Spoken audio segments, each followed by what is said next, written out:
How excited you are to be here. Turn to the other person next to you and tell them how much you like their outfit. Amazing, amazing. We're going to start with a game. I'm pretty excited about this one. This one's going to look a little different.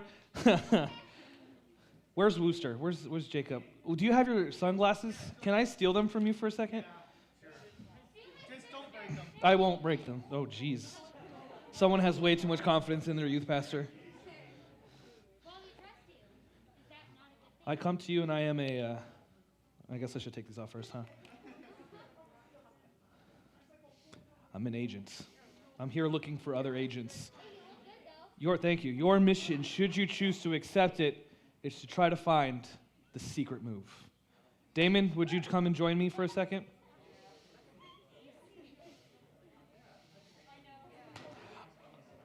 Damon's your guys' sacrificial lamb because I want you guys to see how this game works before we actually take off and play the game. So, on the screen behind Damon is going to be a dance move that he cannot see, however you will see.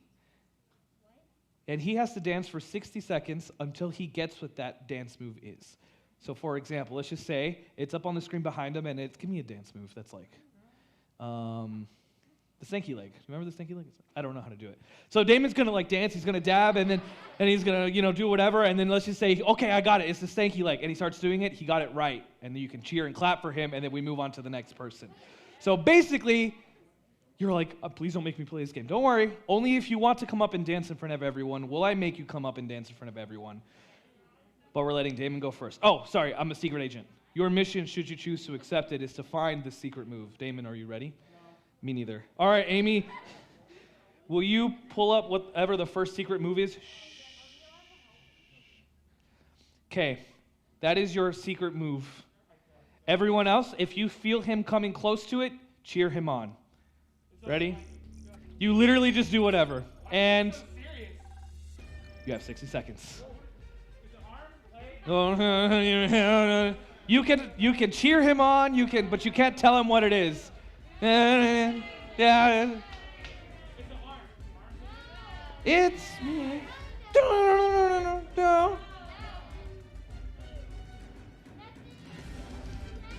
Okay. No. Some of these are very simple dances, Damon, or just moves. Let's help him with this. Hold your hands up and sweep him up and down your body slowly. When he gets close to the place he's supposed to be, start cheering for him. Oh, so close! So close! You have 5 seconds, David. You have 5 seconds. Oh, so close. And 1. Damon, your secret move was to touch your nose. That's all it was. Okay, you can go ahead and stop this one. How is that a dance move? Now you know how the game works. Thank you, Damon. Make some noise for Damon. What I need now is someone who's not afraid to look a little dumb. Don't push anyone. This is not the game to be like, you could do this one. So who wants to look a little dumb today? Oh, God, I'm going to have to do it, aren't I? Okay. If I do it, it means someone else has to come after me. That's the rule? That's the deal? I don't know the answers or anything. Okay, hold on. What? Is someone volunteering? Who is volunteering? You want to do it? Come on up here. Stand right here. All right, remember, you just can't turn around to look at the screens, and we can kind of cheer you on and tell you when you're getting pretty close. Here you go. Your secret move is to...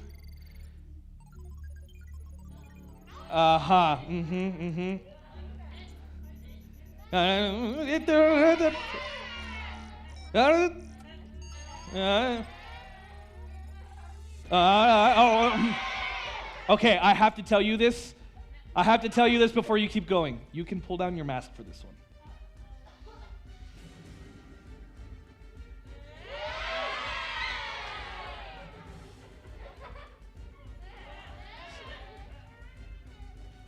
This is so close.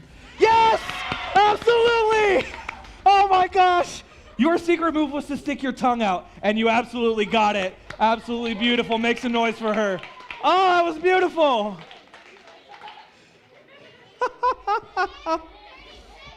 She had 30 seconds left. Who wants to go next?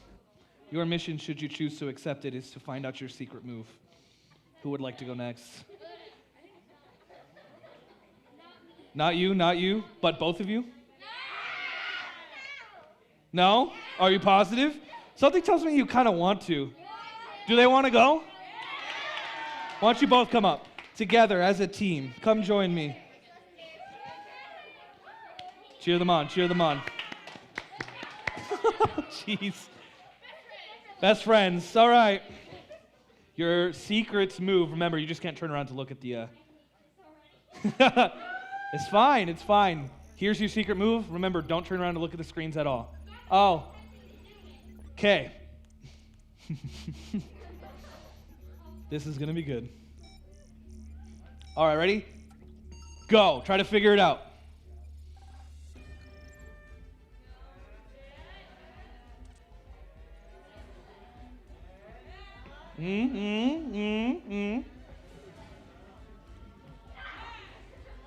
Oh, we were onto something there for a second.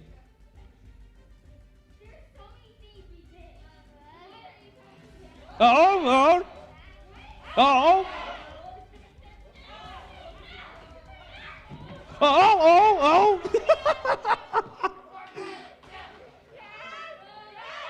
Obviously, you have the yes.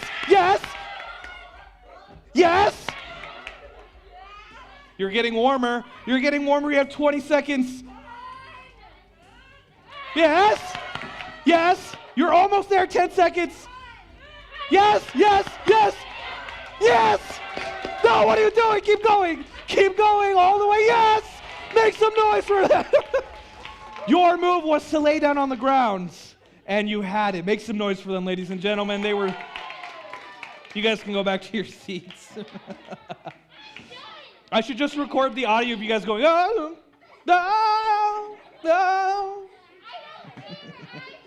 You guys did great. That was actually pretty good. Who would like to try to go next? It's really not too bad, right? That wasn't so bad? That wasn't as bad.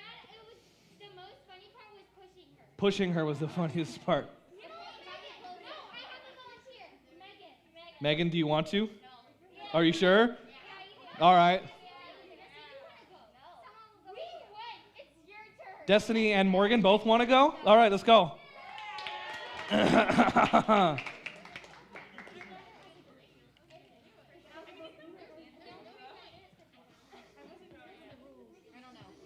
You just have to try to figure out what your dance move. It's not even a dance move. It's like a movement or a thing. So when they kind of cheer for you, it's when you're on the right track and you're getting there. The ones so far have been, what have they been? Touch your nose, stick your tongue out, lay down on the ground. Okay. Sure. All right, here you go. You just can't turn around to look at the screens. Oh boy. All right, don't move quite yet. Let them process it. This is like an actual kind of a dance move. Yeah.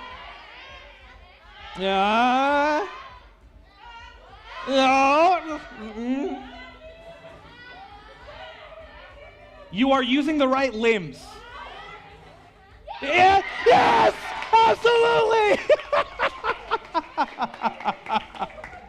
Flap your arms like a chicken was your secret move. We're getting so many great agents being recruited to this agency. Yeah, thank you, Jacob, for the... Who would like to go next?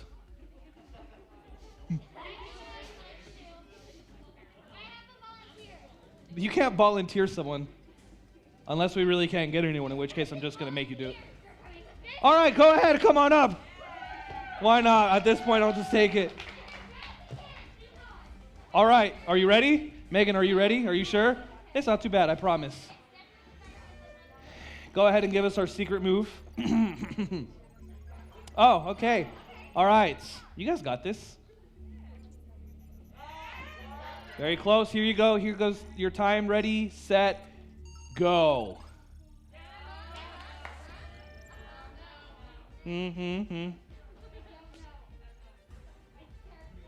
Start moving things. Isolate body parts. Don't do like legs and arms. Do legs or arms. Okay. It's legs. It's your legs. It's your legs. So now you know it's your legs. Okay. Very close. No. What do you do with your legs? Okay. What else can you do with your legs in 20 seconds? Run in place!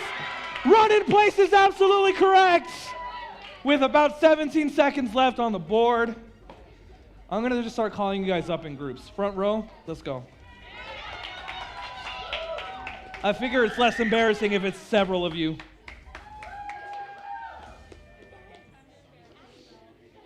I promise you it's not that bad. It's actually fun trying to get you guys there. All right, don't turn around and look at the screen. Here is, oh, okay.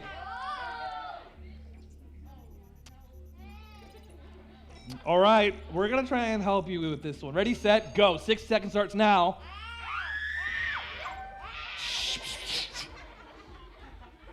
Start to move things now. Maybe point at things. No, what do you guys, the eyes? Keep going. Sydney, you're onto something right there. She pointed at her mouth. Now, you don't have to remove your mask to be able to do this one. Do it all together? Absolutely! With 27 seconds left on the screen, it was to scream. To scream.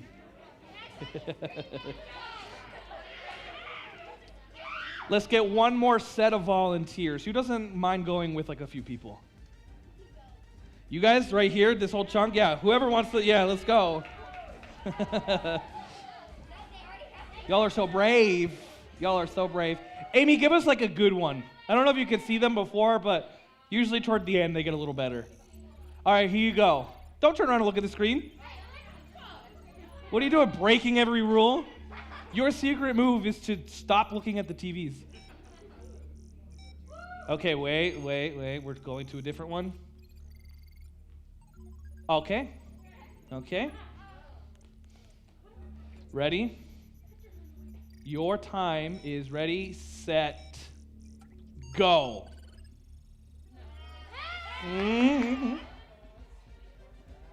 No.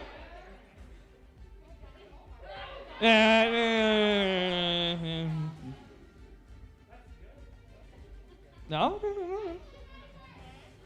So now you know it's for sure. No. Yes, absolutely.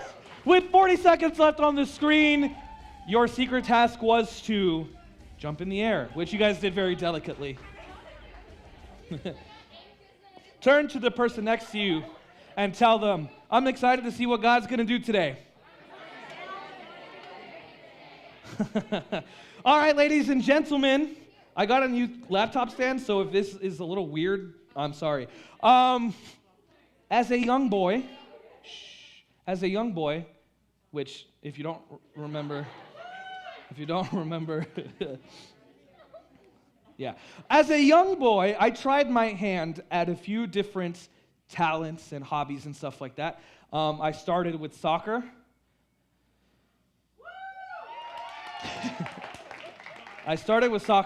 And I was really bad at it.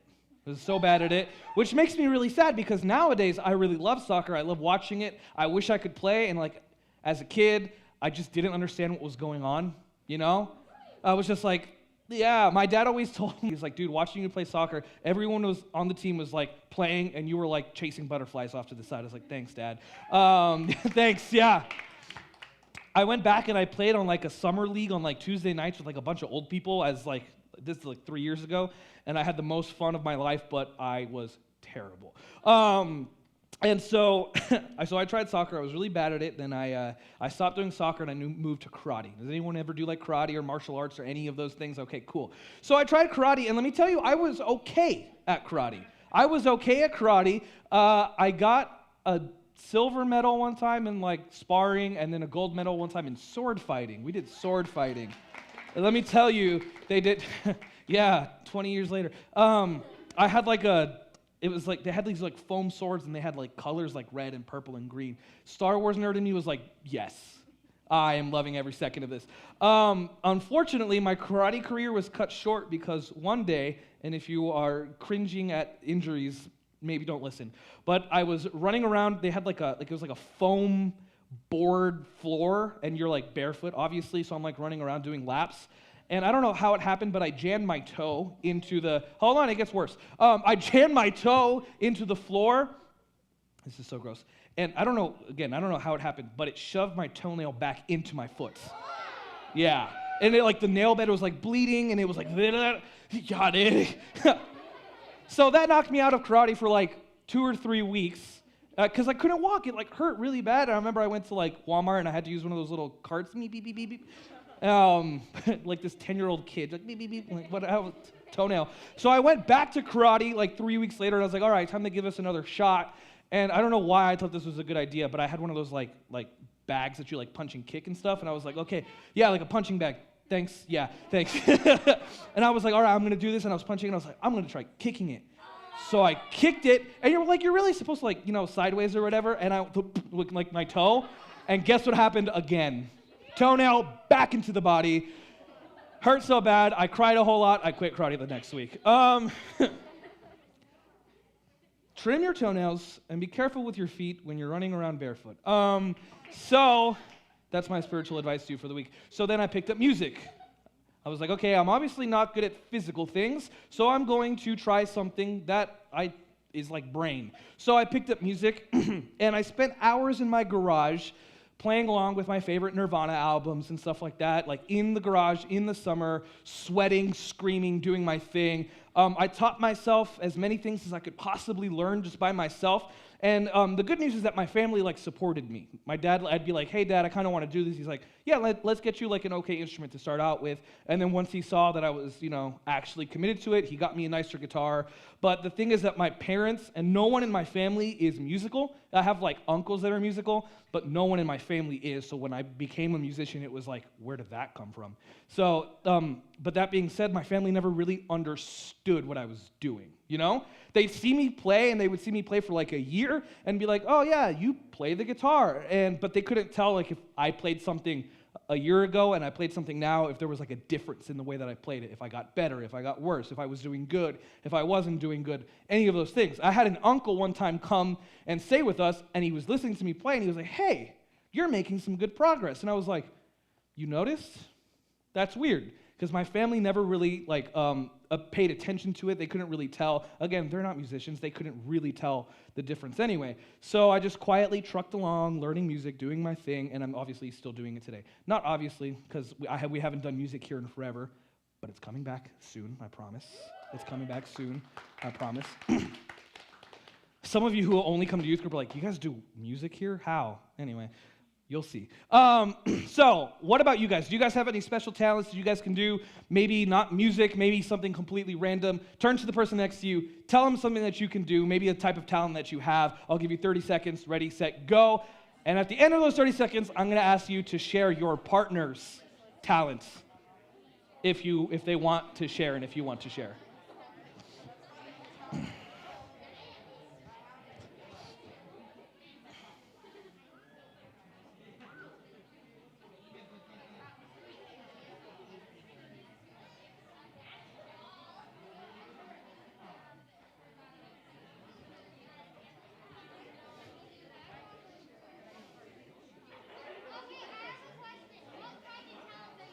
Literally, if you can snort milk and shoot it back out your nose or something, that counts.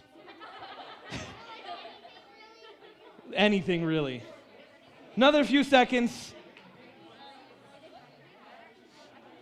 Maybe you can hop on a pogo stick with a trumpet. I watched iCarly this week. Yeah. All right. Who wants to tell me their neighbor's talent or your talent or whatever it is? Who can do something? Yeah, Ben and Quinn.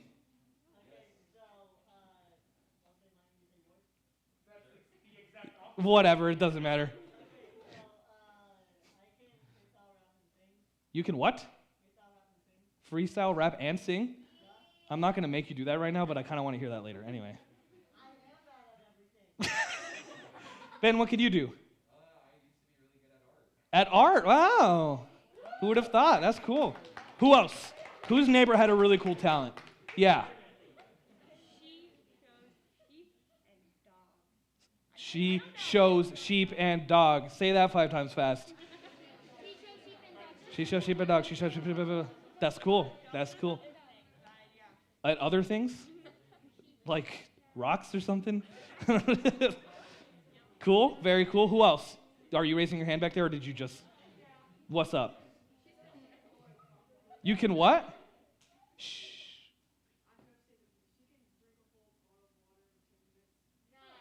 In 10 minutes? Check this out. Check this out. That's beautiful. I like that. But like for 10 minutes straight, she doesn't stop. That's impressive. I'm covering for... I don't know. Yeah, what's up? MMA and artistry. I could see you're kind of doing a little something. Are you drawing me? Yeah. Shh. What can Melanie do? Your laugh? Shh.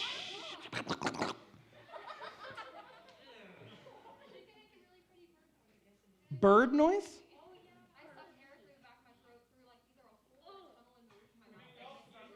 Shh. You stop that. You make a bird noise. Would you do it? Shh. Sure. Oh, it sounds like a hamster drinking water. One more. Wooster. Climb like a monkey? Monkey man. All right, well, it's good to know that we all have talents, whether they're drinking water or mimicking birds or art or any of those things. This will come back later. Shh. Thank you. So, over the next few weeks, we're going to be talking about a woman in the Bible. A woman that's in the Bible. You might be familiar with her story. You might not be. If you're not, that's the whole point why we're here. So, her name is Esther. Her name is Esther, and her story is in the book of Esther. Good, okay. I didn't know that. That's okay. We'll get you there. So let me tell you a few things about Esther. First thing is that it's the only story in the Bible to not mention the word God at all. Isn't that weird? It's a story in the Bible, and it does not mention God at all. So if you were to read this story like outside of context, not knowing it's in the Bible, if someone handed you this story and told you to read it, you'd be like, wow, there's a lot of really crazy coincidences and things that happen because other things happened because other things happened. And it would just seem like a bunch of coincidences, but in context, you know that God is the one with the master plan, and it leads you to think a few things like, wow, I'm reading the story, and what if that hadn't happened?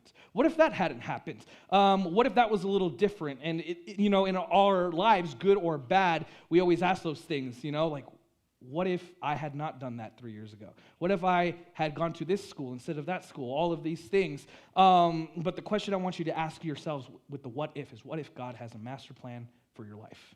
What if God is the author behind everything? Because guess what? He is. So I also have to say with the book of Esther, it's one of my favorite stories in the Bible because it's so dramatic.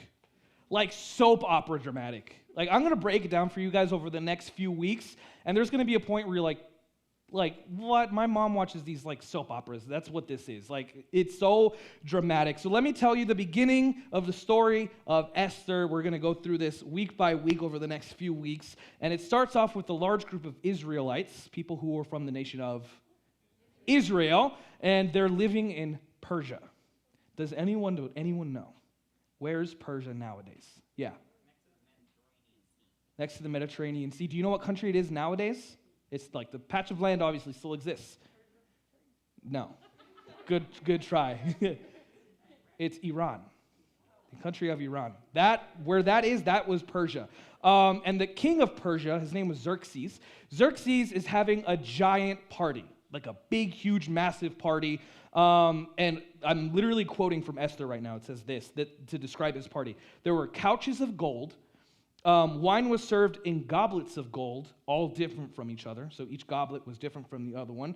And so on, so forth. Just gold and all of these crazy things. It's the bougiest party you have ever heard of in your entire life. King Xerxes was like, I'm going to just flex on everyone real quick, show them how much money I have. People showed up. He told them to drink as much as they wanted to.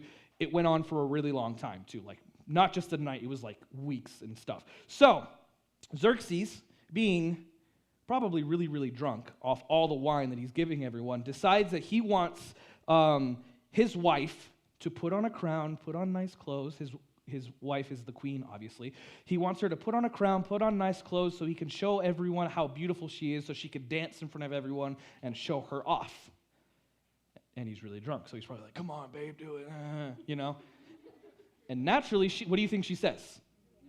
No, I'm not going to put on your clothes. I'm not going to put on the crown. I'm not like an object for you to objectify me and put me up in front of all these people. No, I'm not going to do that. So Xerxes is like, okay, that's okay, babe. That's totally fine. End of story. No, Xerxes gets mad. Like irrationally mad. Have you ever been irrationally mad about something?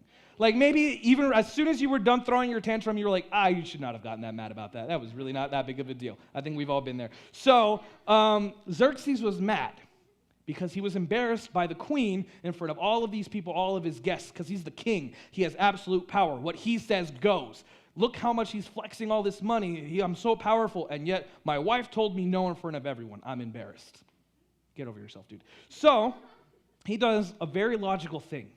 He issues a decree, a law. It says that his wife, the queen, can never enter into his presence ever again.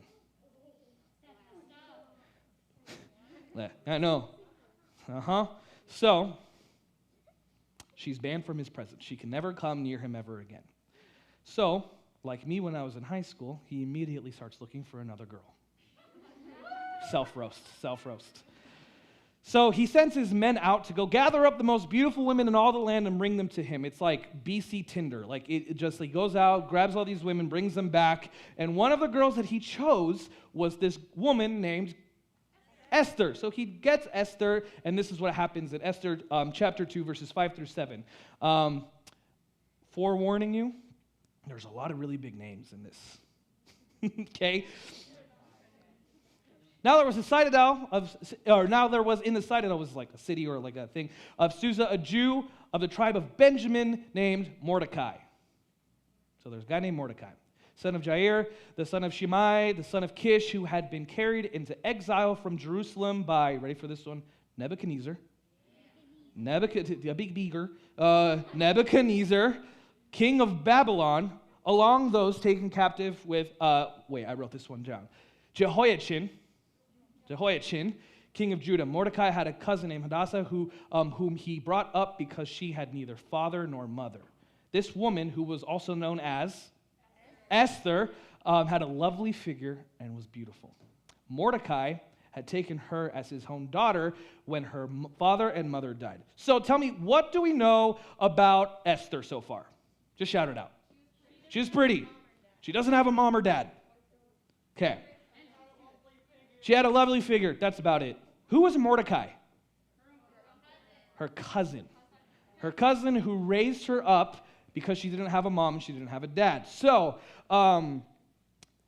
there's a few other things.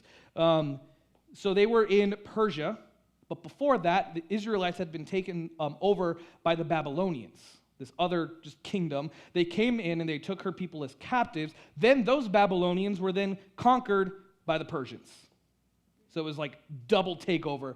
So not only is she alone family-wise because she's like an orphan, she's not even fully around her own people because her people have been conquered like twice. So her life is kind of crazy. She's in a completely foreign land. Do you think that at any point in her life, Esther questioned why she was there? What was the point? What was the purpose of all of this pain, of all of this suffering? Why am I in such an unknown land?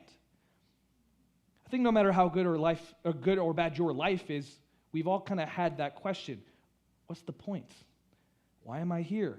Why did my life turn out this way? What was the purpose? In Esther's case, she was probably wondering, am I worth anything? I've been through all this stuff. Am I worth anything? Is my life special at all? And I know in my life, I've been in those moments where I'm like, what the heck? Why is this happening? Maybe you've been there. Crazy circumstances that kind of leave your head spinning. I know we all have together been through a global pandemic that stopped you from going to school, that suddenly you have to wear these things on your faces, all of these crazy things. But maybe in your life you've had parents divorce, mom left, dad left, death of family members, struggle, loss, heartbreak, bullying, all of these things. Maybe you struggle with feeling like a failure. I guarantee you if I had everyone close their eyes and raise their hand if you've ever felt like a failure, most people in here would raise their hand. So, I think at some point a lot of us ask that question, what's so special about me? Why am I here? And what makes me any different from anyone else? What makes me special at all? And I'm sure Esther had these same questions. So let's just keep going in the story.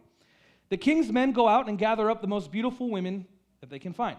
Esther is one of these women. She's brought back to the palace, and there she finds favor with the king and the people and the king's servants. It says this: when the turn came for Esther, the young woman Mordecai had adopted, the daughter of his uncle Abihail, I think, to go to the king, she asked for nothing than what Haggai, the king's eunuch who was in charge of the harem, suggested. And Esther won the favor of everyone who saw her. She was taken to King Xerxes in the royal residence in the 10th month, the month of Tebeth, in the 7th year of his reign. Lots of words. I got you covered. Now the king was attracted to Esther more than any of the other women, and she had won his favor and approval more than any of the other virgins. So he set a royal crown on her head and made her queen instead of Vashti. Vashti was the queen before her. So, did the king like her? Yes. He liked her a whole lot more than all the other girls, right? All of that said that she was brought before the king, she won favor with people, the king saw her, he was attracted to her more than anyone else, and then made her the queen. So, she was a likable person, we know that much. She was beautiful, so she caught the king's attention. And as weird as it might sound, I think God used those qualities about her to put her in this circumstance, to put her in this situation. And all of us operate in slightly different ways. Maybe some of you are good with computers. Anyone in here good with computers? Yeah, sure, okay. Yeah, I can do computer stuff. Maybe some of you in here are good musicians. Do we have any musicians in here? You'll see, all over the place. We have musicians. Maybe some of you are fashionable. Does anyone's yeah, I really like fashion. I really like, yeah. You're like, yeah, me, look at me. Duh. Some of you might be really creative. Any creatives in here? You like to create, you like to think of things, cool. And some of you might be really good at math and science. Anyone good at those things? Let me tell you what, not me. So each of us has unique talents and abilities and ways in which we were designed. And the problem for a lot of people your age, and spoiler alert, literally everyone in the world, is that we tend to compare ourselves to other people around us. Well, so-and-so does sports with me, but they're way better than me. Or so-and-so is better at piano than me. Wooster has a full-grown beard, and I'm 10 years older than him, and I've got this sad goatee thing. How am I? I'm nothing special. Would you like to? Yeah, look at that. That's upsetting. We start to minimize who we are and what we can do because our talents, our abilities, our appearances, so on, so forth, don't match up to what other people can do, what other people look like, what other people are capable of. We feel like we're less important or less useful because we don't have the uniqueness that other people do. Y'all, I'm a big nerd. This is going somewhere, I promise. This is going somewhere. I'm a big nerd, if you could not tell. Huge nerd, for real. If you come to my house at any point in your life, hopefully I'm there and you're not just breaking in. But there is a Spider-Man something in every room. I have a Spider-Man light switch. I have a little Funko Pop. I have little plushies. It's everywhere. Ask my wife, right? Yeah, and I have Spider-Man stuff. Well, we've kind of condensed it. Anyway, I've had a lot of Spider-Man stuff.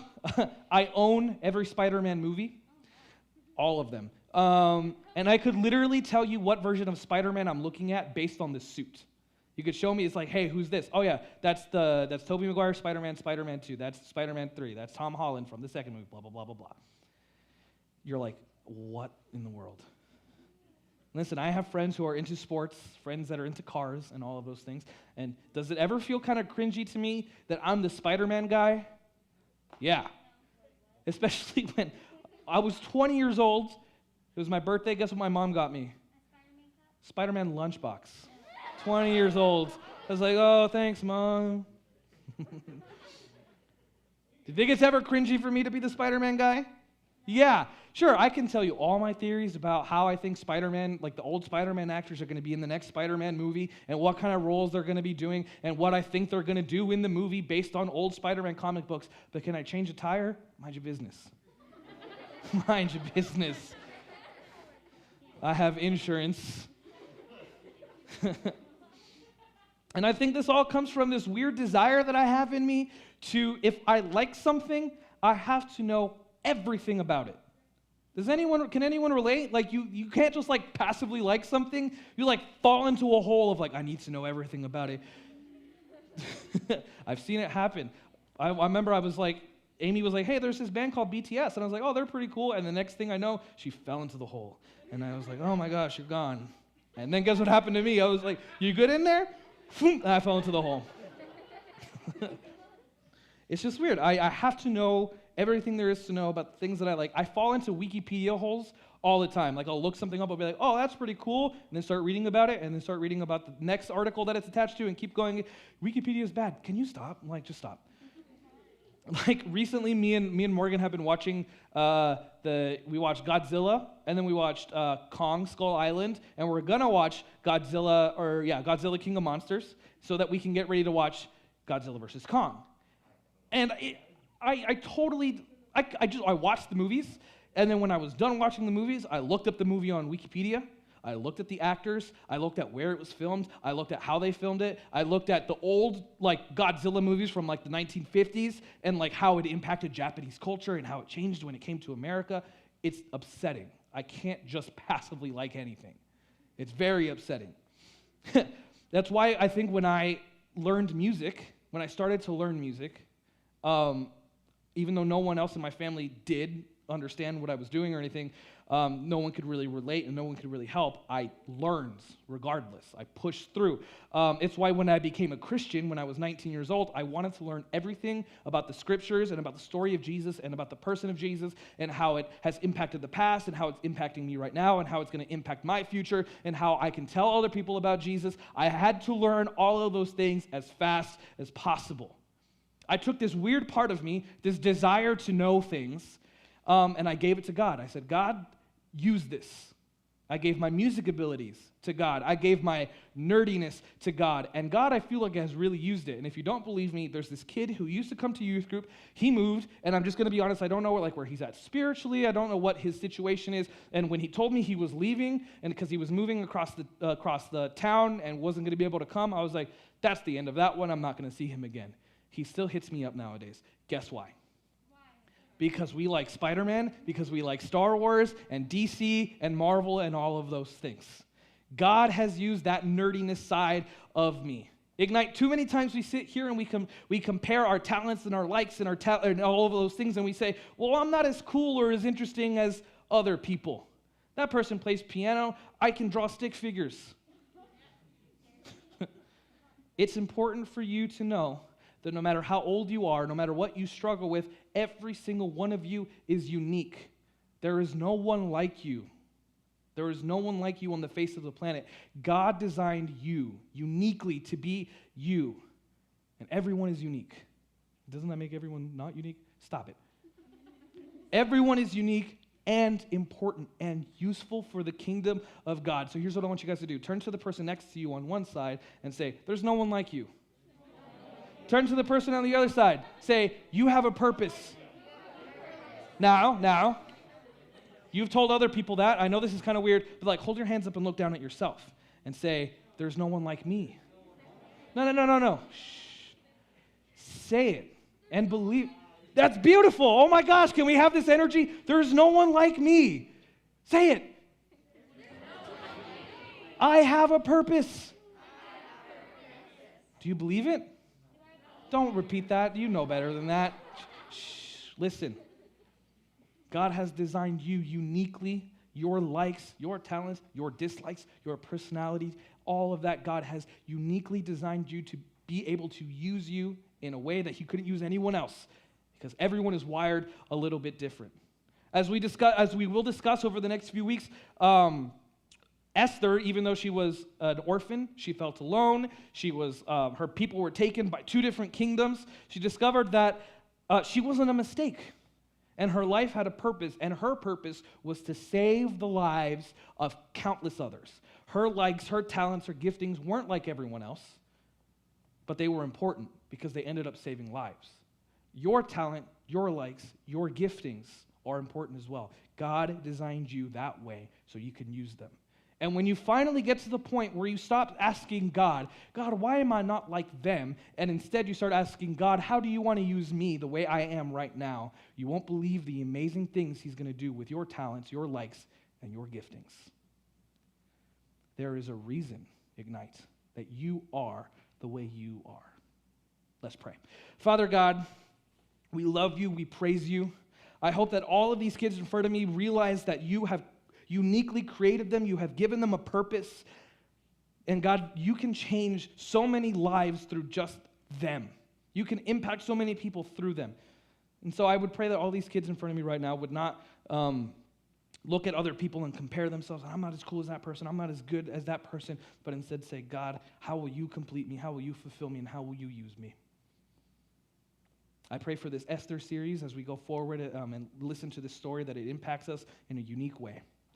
God, just be with us. Keep us safe. And it's in Jesus' name I pray. And everyone who loves Jesus said, Amen, amen. Hey, listen, are we meeting next week?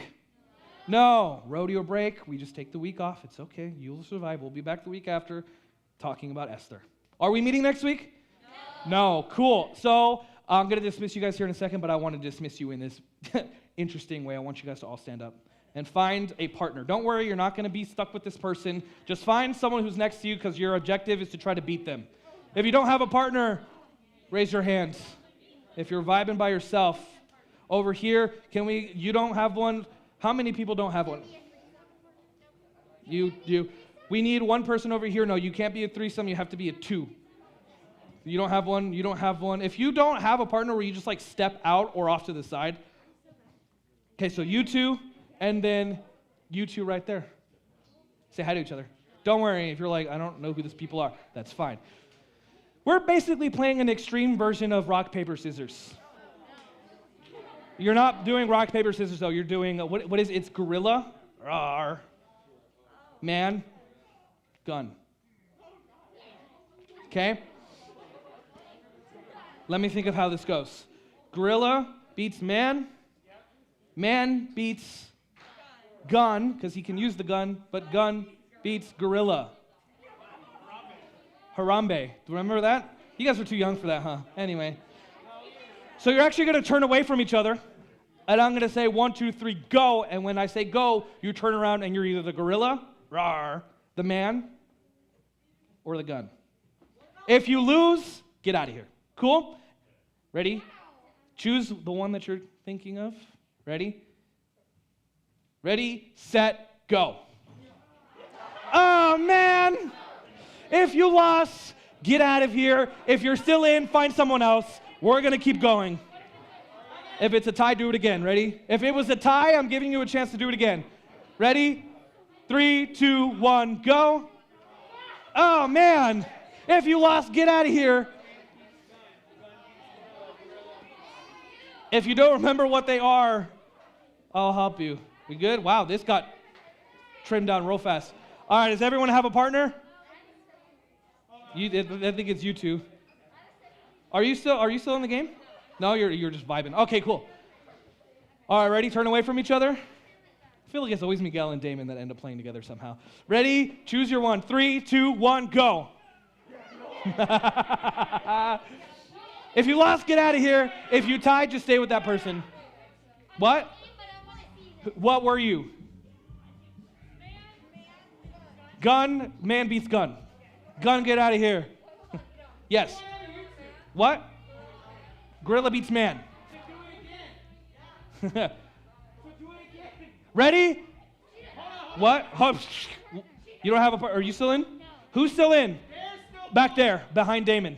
They're tied. They said they're tied. Okay, there. Gun beats gorilla. Kylan, get out of here. Who doesn't have a partner? You're watching? Cool. All right, ready? Ready, set, go. Wait, they weren't ready. Someone wasn't ready. What's up? Ladies, if anyone else has their boba gift card, I will be taking us down to the boba shop. We can go get some tea. Okay, go. Okay, who's still left? You two, you. Are you still? You okay? I think it's you versus Damon. Who's still left? If you're still left, come up here so I can see who's. You're still here. Catherine, you're still here. Okay. Damon, are you still in? Yeah. Who's? I think it's just. It's just us four.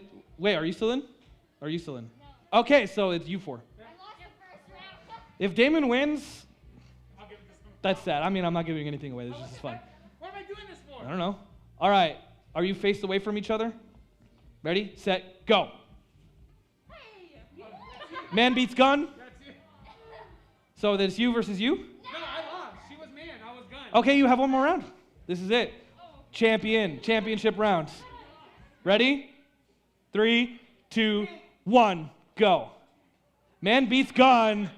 You walk away, you win, but you also lose because you made fun of my skinny jeans. I'm just kidding. Because you made fun of my skinny jeans. I'm totally joking. You know what I heard? Boots. These are boots.